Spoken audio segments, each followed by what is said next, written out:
新年快乐，大家好，我是主您想要追剧、聊剧、懂剧3个愿望一次达成吗？可以订阅这个频道，我用剧评解析来给你更多情感上的知识。昨天呢，我们讲述了高文英的魔女装束造型解析，如果大家有兴趣的话，可以点右上角的资讯卡去看。对，那今天的影片呢，会和大家讲解7则童话的意义、刚太伪善者3段式揭露，以及附属品、必需品的探讨议题。好，那我们就话不多说，马上开始吧。第一个童话意义。剧中目前呢讲述了2则高文英自己写的童话，以及红鞋、睡美人、蓝胡子、长发公主。第一部诞时噩梦长大的少年，故事当中呢用魔女拿走少年的噩梦，安与人们逃避自己的痛苦与挫折。少年即便不做噩梦，却也无法过得幸福。安逸着人若只是逃跑，不愿意面对伤痛，那就只是长不大的孩子。唯有带着痛苦记忆生活的人，才能够更坚强、更热情、更有韧性。只有那样的人才能获得幸福。很有趣的是，在第4集当中，高文英告诉刚太，他觉得自己还是个孩子，而刚太更像是。讲述着2人虽然带着痛苦的记忆长大，却无法面对，心里仍然下意识的逃避。高文英也从未去探望过父亲，而刚太也是不断的逃避着蝴蝶，直到2人相遇，回到了故乡，伤痛治愈才刚开始。第2集的红鞋则是讲述了高文英找到了梦寐以求想要得到的东西，刚太深深吸引着他，不惜让他踩着红鞋回到故乡，甚至是走到想要杀死自己的父亲面前。红鞋象征的是强烈的欲望。睡美人的故事出现在第3集，高文英回到了诅咒的城堡之中的第1晚，噩梦随着水脚印一步步的来到文英的床前，漂浮在文英的面前是她常年的梦魇。照推论就是她母亲啦，用睡美人的故事来讲述不能改变的命运。在剧情的阐述当中，妈妈说王子最后也会被她杀害，说明了高文英的心里的孤寂和害怕，而她极度的渴望着救赎，试图去改变这个不可能改变的命运。在第4集当中，高文英所写的丧失小孩，讲述的是孩子需要的未必是物质上的填补，而是情感上的温暖。文英本身就是丧失小孩，父母虽然给他了衣食无缺的童年，却没能给他温暖。从第3集当中，因为刚太不愿意和他一起吃饭，他就让自己饿肚子，就能明白他想要的只是温暖，而不是食物。第5集当中，文英带走了尚太，并且和他讲述的故事就是用长发公主的典故，讲述了自己的童年。这座被诅咒的城堡象征的是高文英的牢笼，他为了刚太不惜回到这个地方，回到这里面对他的噩梦。在他心里一直以来都很渴求有人能够带他从常年的精神压迫中逃跑，让他能够离开被诅咒的城堡。但即便他长大了，他的灵魂还是随着母亲带给他的梦魇，被锁在了城堡之中。他渴望王子能够来救他。蓝胡子的故事虽然揭露了地下室恐怖的秘密，但是借由2兄弟的对谈，却把故事的意义带出。与别人不一样就很可怕吗？但刚太却说着蓝胡子有天也会遇见能够接受他的不同的妻子。这段其实在暗喻着，不论是高文英、刚太还是尚太，甚至是精神病患者，有一天他们也会遇见愿意接纳他们一切的人。在剧中，文英的妈妈总是说，因为文英与别人不一样，是个怪物。那这段呢，结合了蓝胡子的话，其实就是在暗示着未来，即便文英与人不同，刚太也将会接受他的与众不同。但是噩梦长大的少年点出的是，文英与刚太都没有面对自己的伤痛，2人都只是长不大的孩子。红鞋只是点燃了文英的欲望，令他找到人生前进的目标。睡美人只是反映出文英极度的想要摆脱黑暗，但无能为力的他只能害怕王子被杀。而丧尸小孩则是凸显出了文英与刚太童年丧失的情感。暗黑版的长发公主则是说明了文英儿时推开了王子的原因。蓝胡子这个故事呢，带出了即便你与别人不同，总能够遇见那个理解你的人。本剧运用童话说明了2人儿时的伤痛与欲望，黑暗却富有哲理的故事令人更加深思。那童话的解析大概就到这里，那我们进入下一个主题，刚太的伪善者3段式自我揭露。刚太一直以来都压抑着自己的需求，许多行为都是为了哥哥，用自己的视角去替哥哥着想，仿佛哥哥呢是没有思考能力的一具行走尸体。他为了尚太装出了笑容，这样就能够隐藏自己的悲伤，牺牲了自己的情绪与人生，将人生的重心摆在照顾哥哥上，对自己视而不见。但这个努力装着微笑的家伙，却是接二连三的情绪失控，原本的微笑娃娃变成了恐怖恰吉。我们来一次次检视一下刚太的情绪失控都是来自于什么心理吧。第3集当中，高文英带走了患者，刚泰用身体去挡住了文英的车子，并且大吼着要文英马上下车。文英问：“为什么你总是对我发脾气？”刚泰来不及思考就脱口出：“因为你让我很在意啊。”当故事人物出现了不同以往的行为，就代表着人物开始改变。这次的大吼是故事开始以来刚泰第一次积极表现出自己的情绪。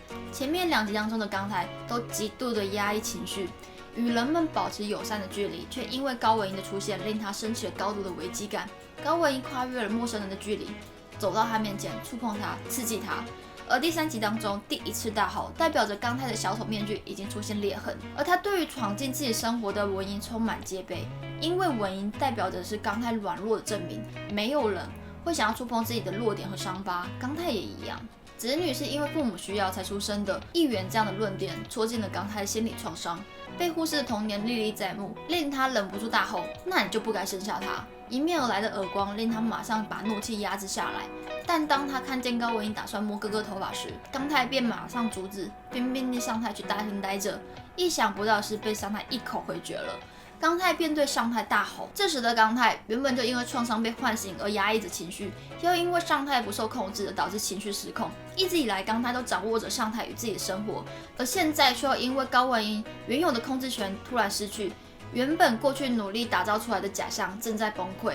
刚泰本来就过着那种装着笑容、逃避悲伤的生活，但却是因为高文英的出现，面具裂开了，进而出现的就是真实的自己。第6集当中，刚泰发现高文英擅自带走上太后，毫不犹豫地走进了被诅咒的城堡，同时呢，也被迫面对自己曾经逃跑的过去。当上太为自己成为插画家高兴时，刚泰却忽略了上太的喜悦，认为高文英只是为了骗他搬家而给出这样的合约。当上太说出这里就是他们家时，刚泰却大吼着：“这里怎么会是我们家？”这是第一次，刚泰失去了他们兄弟俩的生活主导权。刚泰撕毁了上太的合约，令上太失控，不断的吼着：“我不属于你，我才是主人。”间接的呼应了高文英所说的伪善者。表面上是为了哥哥好，但实际上呢，是因为他害怕，所以想逃跑，忽略了上太的感受，以自己控制2人的生活。编剧这样一次次让刚泰失控，渐渐撕开面具的手法令人想看。究竟最后会走到哪里？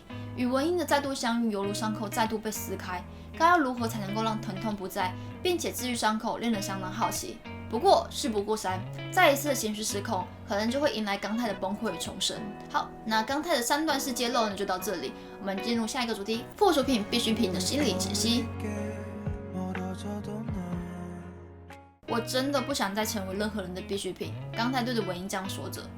刚泰对于自我的价值源自于母亲的期许，虽然曾经想要反抗，但还是接受了一辈子要照顾哥哥的使命感。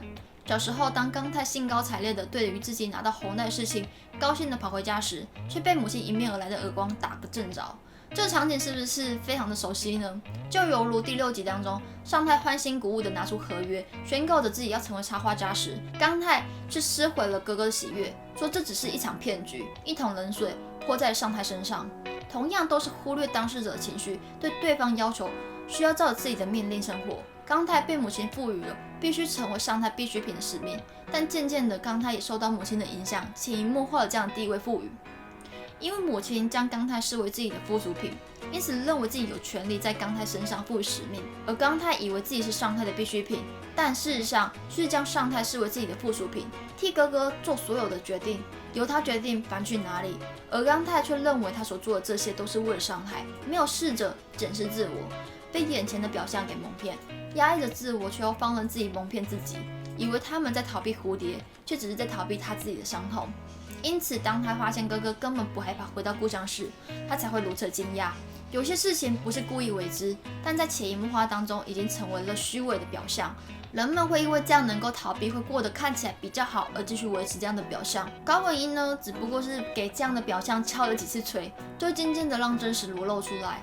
剧中3位主角都渐渐的成为自己人生的主人，找回自己的感受与主导权，仿佛也鼓舞着观众不要被父母绑架，做自己的主人吧。但我有个比较不一样的视角，想和大家讨论这个做自己的主人的主题，似乎和普遍看到的古典童话不那么的符合。等待被拯救的公主永远趋于弱势，身为弱者又怎么能够成为自己的主人呢？我们喜欢高文英是因为她不管世俗的眼光，乘着欲望而行，主动与勇敢是我们欣赏她的特质。但她也如被女巫控制般的公主，站在高塔上等着来救援的王子。有一本书叫做《迪士尼公主与女神的战争》，当中有提到，在激烈的对抗后，英雄终究打败欲望女性，凯旋式的完成英雄救美的任务。弱势女性对英雄的报答是快乐的以身相许。再度演了希腊神话当中的英雄必定战胜邪恶母性的力量。虽然这样的英雄救美总是让观众心神荡漾，但是在这样的强烈主题下，显得有些格格不入。但编剧也没有一昧的天真刚泰的男性与英雄气质。在我们看来，刚泰有时候甚至比文英还要懦弱。小时候因为害怕而逃跑，长大后文英仍然嘲笑他是个胆小鬼。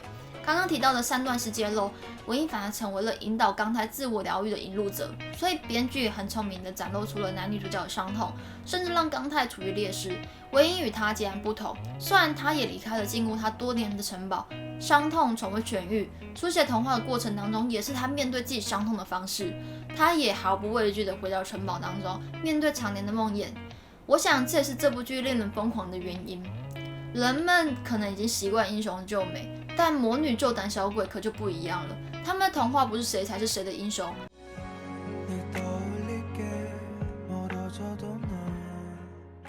虽然是精神病，但是没有关系。这部呢反转了古典童话，才会让这部剧如此的有魅力。不再是英雄救美，而是魔女救胆小鬼。胆小鬼最后还会来拯救这个看起来像魔女的公主。我想这是这部剧真的那么有魅力的其中原因啦。好，今天的解析呢就到这里。如果你还喜欢今天的解析，别忘了帮我 like 可以订阅这个频道。我未来也许还有机会带出这部剧的解析。好啦，今天就到这里，拜拜。我的 IG 也会分享新剧介绍、语录、彩蛋、剧情解析的小小懒人包哦。喜欢这类戏剧贴文的观众，欢迎追踪我的 IG， 可以打开 IG 名牌直接扫描哦，或是搜寻祖宁。我也会分享我的生活，希望能和大家有更多的互动。快来追踪！